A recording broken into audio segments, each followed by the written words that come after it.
যে মিছিল আজকে যারা উপস্থিত ছিল তাদের ছাত্র নামধারী কিছু অধিকাংশই হুলিগান, ছাত্র সংখ্যা প্রায় ছিল না বললেই চলে।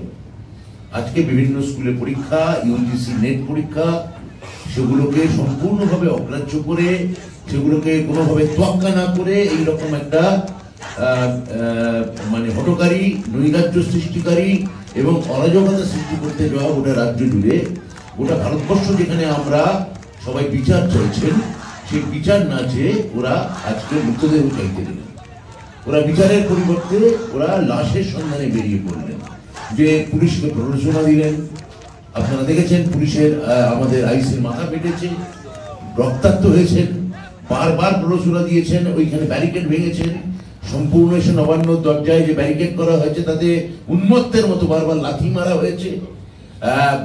পুলিশ কিন্তু তা সত্ত্বেও যেভাবে মাথা ঠান্ডা রেখে যেভাবে পুরো বিষয়টা এই নৈরাজ্য, এই হটকারী আন্দোলনকে তারা আটকেছেন, এবং আমরা ভেবেছিলাম কোনো একটা মিছিল হয়তো সিজিও কমপ্লেক্সের দিকে যাবে, কেননা আমরা এখন সিবিআই এর দিকে তাকিয়েছি।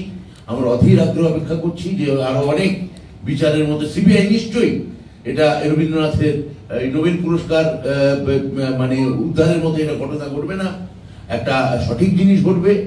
তো আমরা যখন সবাই সেদিকে তাকিয়ে আছি, সেখানে মৃতদেহের সন্ধানে তারা নবান্ন অভিমুখে একটা নৈরাজ্য সৃষ্টি করতে চাইলেন, এবং আজকে যখন সম্পূর্ণ তারা ব্যর্থ, মানসিক হতাশায় ভুগছেন, অবসাদে ভুগছেন, তখন এই ছাত্র আন্দোলনের নামধারী কিছু হুলিগানের কাজে তারা যখন নিজেরাও বুঝতে পারছেন যে এদের দিয়ে হবে না, তখন তারা পশ্চিমবঙ্গে একটা বাতিল পরিত্যক্ত শব্দ, তার নাম বন্ধ, 2 দশক ধরে যে শব্দটা বাংলাভাষী ভুলে গেছে, সেই শব্দটাকে তারা আবার কাঁধে করে একটা বড়ির মতো করে, একটা ট্যাবলেটের মতো করে, একটা ক্যাপসুলের মতো করে বাংলাভাষীকে গেলাতে চাইছে, পশ্চিমবঙ্গবাসীকে।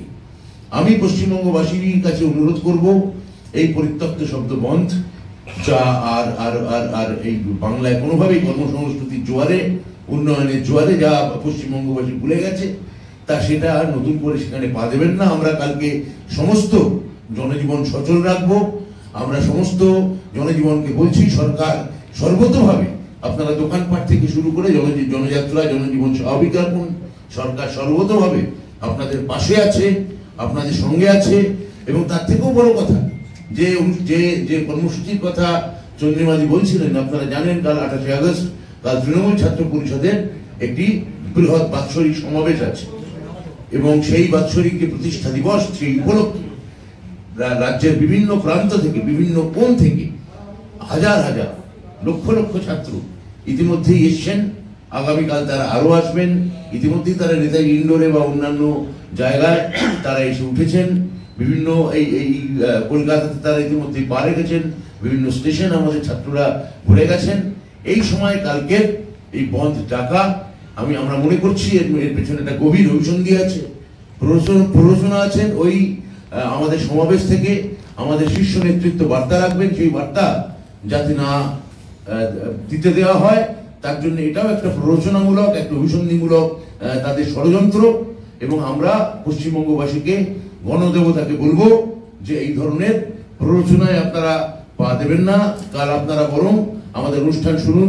কালকে আমাদের নেতা নেত্রী তারা প্রত্যেকে, শীর্ষ নেতৃত্ব তারা কালকে তাদের বক্তব্য রাখবেন, এবং আমি একই সঙ্গে পশ্চিমবঙ্গের অন্যান্য যারা শুভবুদ্ধি সম্পন্ন রাজনৈতিক দল আছেন, যারা আজকের কর্মসূচিতে যোগদান করেননি, কর্মসূচি তাদের আহ্বান করা সত্ত্বেও যোগদান করেননি, আমি তাদের কাছেও অনুরোধ করব যে আপনারা এই নৈরাজ্য সৃষ্টিকারী বন্ধ, এই জনজীবন অচল করে দেওয়া বন্ধ, এই হটকারী বন্ধ, একে কোনোভাবে সমর্থন করবেন না। আমাদের পশ্চিমবঙ্গে যে বিচার, আমরা সেই বিচার চাই হোক, যে জাস্টিস আমরা সকলেই চাই হোক, কিন্তু তার জন্যে এইরকম ভাবে মৃতদেহ সন্ধান করে বিচারের পরিবর্তে এইভাবে ক্ষমতার মসনদ দখল করতে যাওয়ার যে অভিসন্ধি বারবার আমরা আজকে লক্ষ্য করেছি, তার ফাঁদে পা দেবেন না। এইটুকু